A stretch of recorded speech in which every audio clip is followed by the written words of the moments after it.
India கூட்டணியில் குடியரசு துணைத் தலைவர் தேர்தலில் போட்டியிடும் சுதர்ஷன் ரெட்டிக்கு துரை வைகோ வாக்கு அளிப்பது சந்தேகம்தான் என்று மல்லை சத்யா மறைமுகமாக தெரிவித்தார்.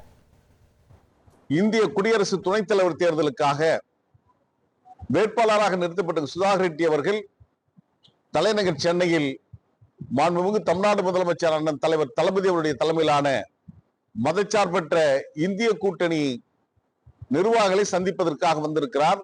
அவருக்கு தமிழ்நாடு ஒட்டுமொத்தமான ஆதரவை நல்கிட வேண்டும் என்ற விருப்பத்தை அண்ணன் தலைவர் தளபதி அவர்கள் சொல்லியிருக்கிறார்கள்.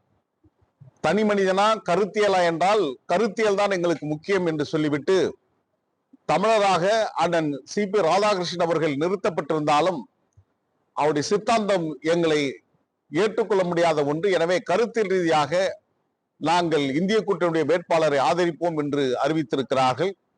அதில் ஒரே ஒரு வாக்கு மட்டும் சந்தேகத்துக்குரிய ஒரு வாக்காக இருக்கும் என்பது எல்லோரும் உணர்ந்த ஒன்று. அந்த வாக்கை சரியாக நம்முடைய சுதாகர் ரெட்டி அவர்களுக்கு போடுவதற்கு இந்திய கூட்டணிக்கு தலைமை வாங்குகின்றவர்கள் முயற்சி எடுத்திட வேண்டும் என்பதையும் இந்த நேரத்தில் பதிவு செய்ய விரும்புகிறேன்.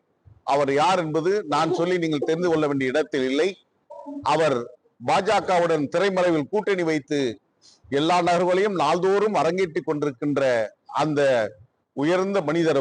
அவர்தான் சந்தேகத்துக்குரிய நபராக இருப்பார் என்பது நாம் தெரிந்த செய்தியாக இருக்கிறது. உங்கள் தந்திவன் தொலைக்காட்சியில் ஆத்மான் செவ்வாய்தோறும் இரவு 8 மணிக்கு காணத் தவறாதீர்கள்.